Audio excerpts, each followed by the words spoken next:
মানুষ যদি দুটা গালি দেয় চুপ করে থাকে, ও তার আমল নামা নিয়ে আল্লাহর সামনে দাঁড়াবে। আর কিয়ামতের মাঠে বহু নেকি ফ্রি ফ্রি পাওয়া যাবে। এটা কি জানেন? অনেক নেকি বিনামূল্যে ফ্রি ফ্রি আসবে আমল নামায়। কেন আসবে বলি হাদিসটা।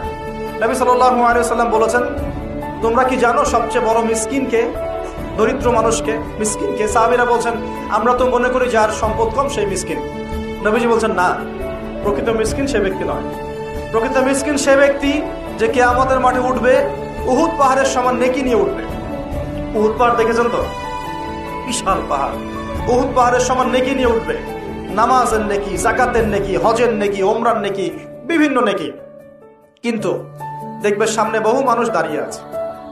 কেন দাঁড়িয়ে আছে?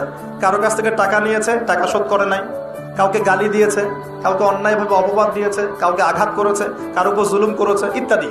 বিভিন্ন রকম মানুষের সাথে জড়িত পাপ ছিল, ঠিক আছে? কারো গীবত করেছে, কাউকে তহমত দিয়েছে ইত্যাদি।